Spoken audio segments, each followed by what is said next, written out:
I met Julie at a time where I was really struggling in life. I had been suffering from postpartum depression. I was looking for ways to make a change. And Julie introduced me to gratitude. What even was gratitude? I didn't even know. So she introduced me to this wonderful practice. And one of the actions that really stand out to me is waking up in the morning, smiling, and being grateful for the day. Being grateful that I woke up and being grateful that I have the day to make whatever it is I want to make of it. And that simple practice really set the trajectory in motion to positivity, to wellness, to my passion for health and wellness and, making good things happen for me and my family. And I can't help but thank Julie enough for this. I love how she shares her passion for gratitude with others. And I'm sure she has helped hundreds, thousands of people in their gratitude journey the same way that she helped me. Welcome to the Wake Up with Gratitude podcast, where we share new and different ways to practice gratitude that you might not have thought of before. Our guests come from many different and diverse backgrounds, and the one thing they all have in common is a passion for gratitude. I'm Julie Boyer, a gratitude and gut health expert, and I love showing you different ways to practice gratitude that you might not have thought of before.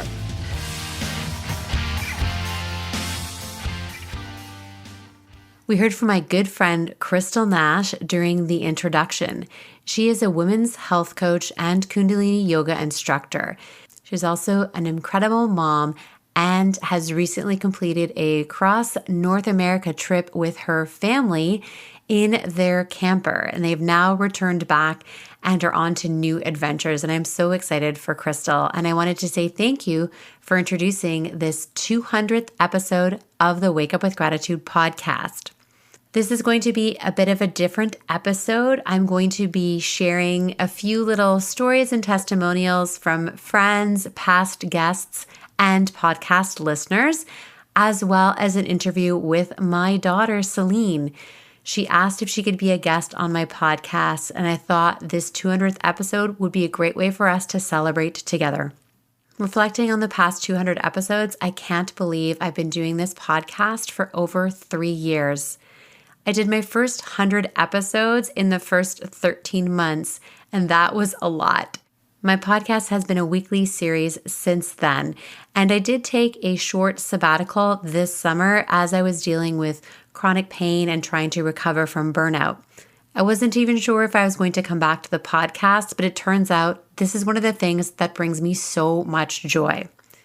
As we listen to this 200th episode, my friends, I just want to say thank you. Thank you for listening. Thank you for downloading. Thank you for every time you click on a review or give it a star review. And thank you so much for taking the lessons that you've learned from me and our guest and implementing different gratitude practices in your life. I'm so grateful we are on this journey together. And trust me, there's a lot more to come after these 200 episodes. So stay tuned, and I can't wait to share it with you.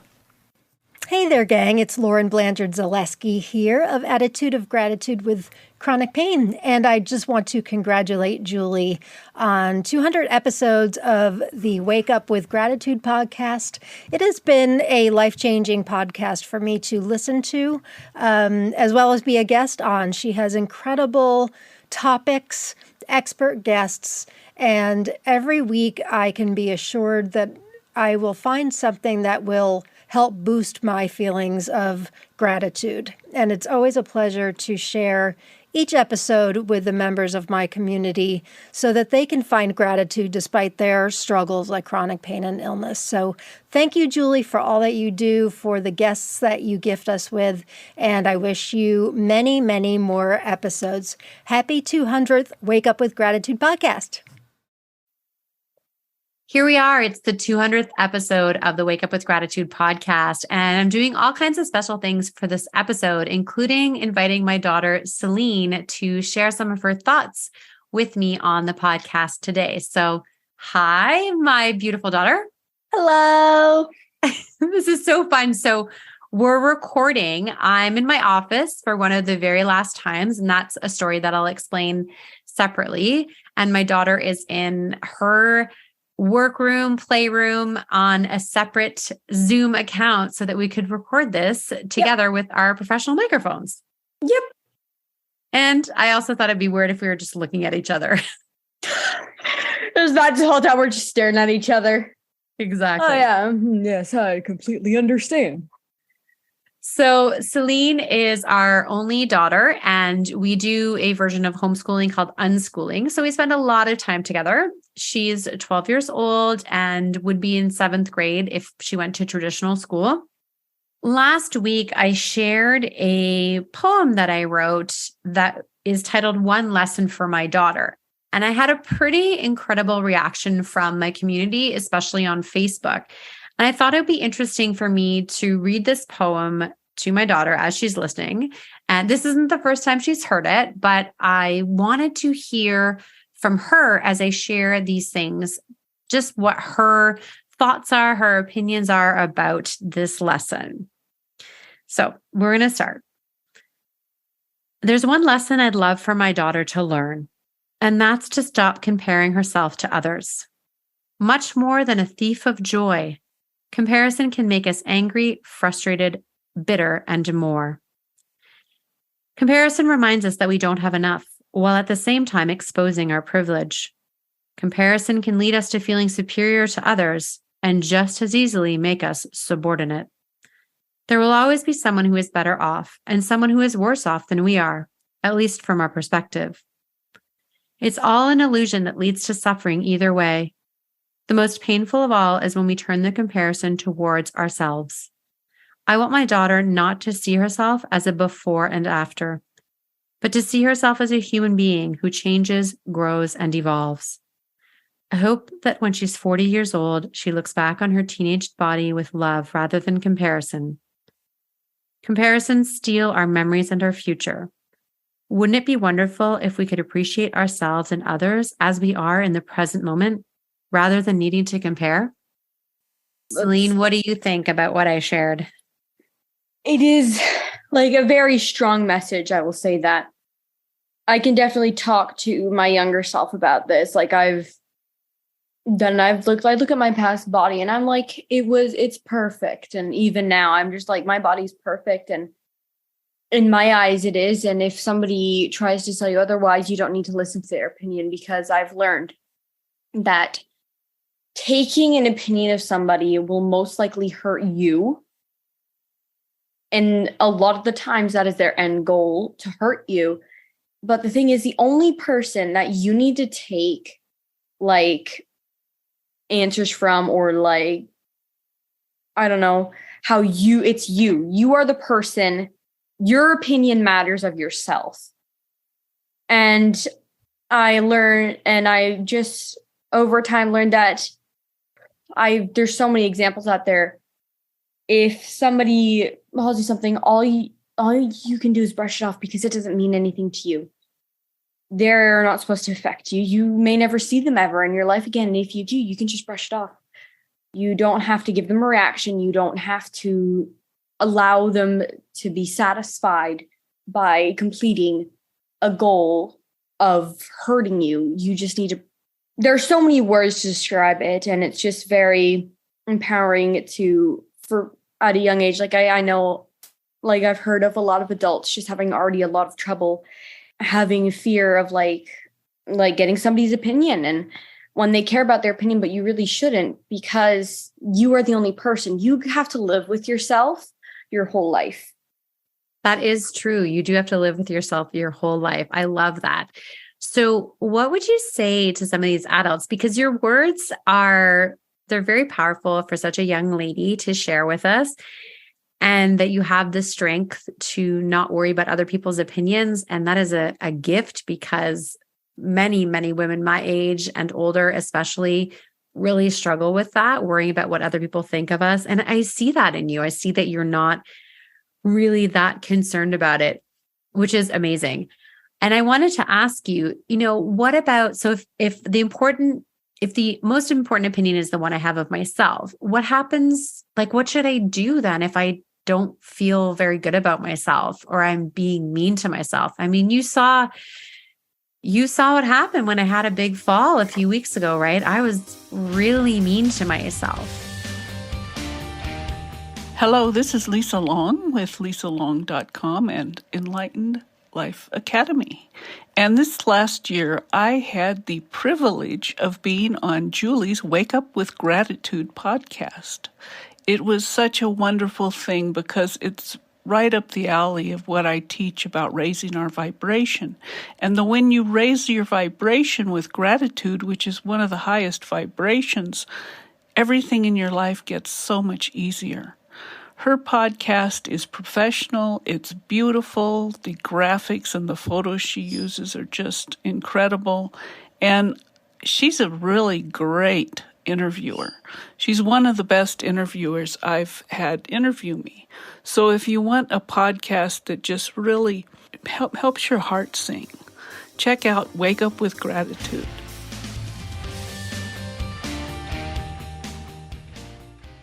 When it comes to being mean to yourself, is you are you. You're perfect your own way, and beating yourself won't fix anything. It won't make anything better. It will make a lot of things worse. And trying, I like when you were talking about your fall, you were saying, I'm stupid, I'm dumb, I shouldn't have done this. And I'm just like, no, you're not, because that's the truth. You are not. You are not stupid. You are not dumb. You are not an idiot. You are you, and nobody can change that or change my opinion on that. Yeah, you were very good when I was very hard on myself, and I appreciate that. And I appreciate that you are growing up able to not judge other people. I don't see you doing that I can't think of, many times when you do that, when you're judging others, or if you do, and we pointed out, you're able to sort of be reminded like how harmful that can be, because of course, judgment and comparison are very much related to each other. And, talking to you, makes me very emotional, of course, having this conversation with you that I'm sharing with the podcast audience. But it also gives me hope. It gives me hope for the future that other young women or young people will grow up, hopefully having more love for themselves and their bodies, and, not comparing themselves to others. And when I posted this, I asked if it was okay. There was, photos of you and me. We were both in our bathing suits out at the lake this summer. And I asked you if it was okay to share that picture of you on social media. And what did you say? I said, honestly, yes, you can. And honestly, I don't care. You don't need to ask me if I need to, because I love how my body looks and I just love myself. And I honestly don't care if somebody's like, oh my God, you're ugly, you're fat. Why am I supposed to care? What is that going to do to me? When those words, for some people, yes, I understand that could be really hurtful. But the thing is why should I care about your opinion of me? I should care about my opinion of myself. And I know for a lot of people that can be very difficult. But one thing to always remember is that you are you. And I don't think there's anybody in the world that can be exactly like you. Well, I'm just crying over here. So that's great. Thank you. You are very wise, my dear, and I appreciate you so much. Thank you for sharing these words with our podcast audience and for being authentically the person. And that's what I love, is you just are you. And I'm just incredibly grateful for where we are in our relationship, to see you growing up. And, as a parent, sometimes it's hard to, it's hard because we made these decisions to really not have you in a traditional school system. And one of the things that I say is I'm just doing my best to raise a great human being and a kind and empathetic human being. And hear you saying these words. This is unrehearsed, my friends. I did not know what she was going to say, and we're in separate rooms. So it just affirms that we're making the right decisions for you, for our daughter, for our child. And just thank you so much for just sharing this with our audience. It was not a problem. I honestly really enjoyed doing this, and I feel like this message should be spread across a bunch of people. Definitely a lot of people who are having trouble with self-love and just comparing each other. And like I always remind myself, I am me. That other person over there, that's them. You are in a good spot in your life. You might not always be, but when you are in a good spot, you should always look back with the bad moments. You could still be angry or upset about those dark moments, but at the same time, you should be grateful that those happened, because with dark moments, with like judging yourself, with doing all of these things towards yourself, a lot of the times you will learn from this experience and it will make you a much stronger person. Oh, thank you. I'm grateful for you. And is there anything you want to leave our audience with before we say goodbye? I hope everybody who hears this will start loving themselves or love themselves even more. Because you are the person you want to be. And I really hope you enjoyed this.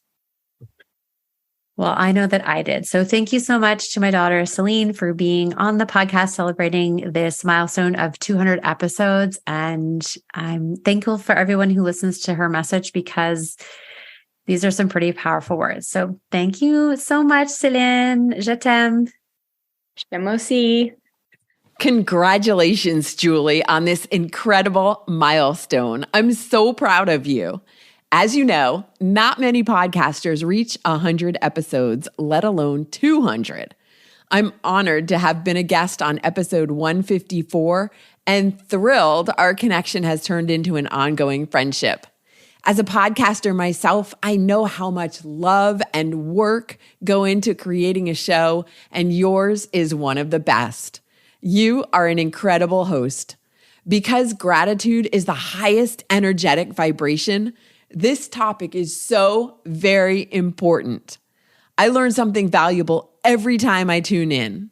Best of continued success to you. That was Lori Saitz of Zen Rabbit and fellow podcaster of the podcast F Being Fine. She's also a contributing author in Love Warriors, the Conscious Expert's Guide to Healing, Joy, and Manifestation. Thank you so much for your kind words, Lori, and I'm so grateful that we have this beautiful friendship that came from this podcast originally. I mentioned earlier that this is the last podcast I'm recording in my office, and that's because I'm going through a big transition. I've decided to let go of my home office. Over the past 17 years that I've been an entrepreneur, one thing that has been sacred to me is having an office with a door that closes. There were times when I had the office in the bedroom, and that was disruptive to my sleep. And in all our moves over the past 5 years, having a separate space for my office was a priority. After my 3-month sabbatical this summer, I tried to make my setup work. I've had problems using my computer for the past 6 years, and no matter what setup I try, it aggravates my shoulder and wrist. For years, I would push through the pain to get the work done. The hardest being the month of March, when I would prepare every year for my 30-day whole body detox. I would have to mentally prepare myself to go through a month of pain in order to get this program ready every spring. You know, once I'd taken a break, I figured that I'd be okay to use my computer, but it's now been more than 6 months and I still can't use my computer comfortably. It's hard to let go of my office. And I also realize I'm not making good use of this space. Also, the way that I work has changed and things aren't going to go back to the way that they were, so it makes sense to do this. I did buy a new tablet to do as much work as possible without a computer. Part of this change is understanding that my capacity for work has changed considerably. That's probably been the biggest transition for me. I have to make wise choices when it comes to the work that I do because I can no longer handle the volume of work that I was doing before. What I'm focusing on these days is capturing images of the sunrise, which is something I have loved doing ever since I moved to Vancouver Island over 4 years ago. This podcast, of course, 200 episodes in, and I definitely want to continue with it. And I've been writing. I've been a writer since I was a child, and I wrote my first book, 30 Days of Gratitude, the gratitude program that will change your life, 10 years ago. And I've been wanting to write another book ever since. During my sabbatical, I did the Artist's Way program, and that helped me to find that inner writer again and allow myself to be creative and lean back into being a writer. If you've been listening to the last few podcasts, I share that I have a short survey because I'd love a little bit of your feedback as I'm getting this book prepared and I'm doing my very first book proposal. My first book was self-published, written in 30 days, edited in less than 30, and went from idea to publication and Amazon bestseller in less than 4 months. This time I'm doing things differently. I am preparing a book proposal for my book, currently titled 30 Days of Gratitude, a guide to navigating life's challenges with gratitude. If you want to give me a little bit of feedback on your experience with the podcast and the upcoming book, there's a link in my podcast notes. This time right now between when the transition is happening and when it's done is definitely uncomfortable. And I know that I'm making the right decision. I've been doing it piece by piece, bit by bit, first so that I don't aggravate my chronic pain, but also to give myself time to grieve and let go of the way that I thought that I would be working. It's not easy to think about all of the things that I'm doing right now that aren't revenue generating. I built an amazing network marketing business, and one of the lessons that was drilled into me was how many revenue generating activities are you doing in a day? Well, unfortunately for me, those revenue generating activities is part of the reason that I ended up burning out. And on the other hand, the gift of doing all those revenue generating activities is that I'm still earning revenue from my network marketing business, even though I haven't actively grown that business since the end of June last year. Now, pretty much everything I do is, for the moment, not bringing in any income. And I'm learning to be okay with that. I'm learning to be okay with sharing my gifts in this way through the podcast, through social media, and not being attached to where the money is coming from. This is a big lesson, and it's not easy. I know I can do it because when I'm quiet and I'm listening to my intuition, I feel at peace with my decision. Before we wrap things up, I have one more little voice note to share with you from Erin Martin, emotional health coach. I had the pleasure of meeting Julie and being on her podcast, Wake Up with Gratitude. And something I learned through listening to the podcast and being on it is that in the past, I had always used gratitude during times when I already was feeling grateful, when I had things to be happy about, things to count my blessings for. And I just was, experiencing a lot of luck or positive stuff happening in my life. And so that was easy to feel grateful. And that's generally when I practiced it. Whereas something that I learned from listening to the podcast is how useful it is to practice gratitude to get you through the tough times, to get you through the emotions that are more difficult to manage, through experiences that, cause us to feel sad or grief or anger and frustration, and just how useful gratitude is in those times to help uplift us and move us forward. That wraps things up for our 200th episode. Join me next week when I have author Valerie Gangas on the show, and we talk about her brand new book, In Deep Shift, Riding the Waves of Change to Find Peace, Fulfillment, and Freedom. I think this is the perfect conversation, not only for me, but for many of our listeners. Looking forward to being back with full interviews next week. Don't forget to follow along on your favorite podcast app so you're notified when new episodes drop every Tuesday. Thanks, friends. Thanks for sticking around till the end of the podcast. I appreciate you. If you're not already following us on your favorite app, make sure you click on the check or follow podcast so you'll be alerted every time there's a new podcast episode. If you enjoyed the episode and want to help us grow, here's some easy things that you can do. You can leave a review on your favorite app. You can share this podcast with a friend and send it directly. And you can also share through social media. Feel free to tag me on any posts in your stories and I'll repost. Thank you to Paul Tedechini for doing the post-production audio for the podcast. And one last thing. I hope you're choosing to wake up with gratitude every single day. Hi, Julie. Congratulations on your 200th episode, and thank you for trusting me to take care of the audio each week and for always letting me know just how much you appreciate me and what I do. Know that I really appreciate what it is that you've done, lining up guests, recording them, doing show notes, all of it. 200 episodes, that's pretty amazing. And thanks for reminding me each week to wake up with gratitude. It does make a difference.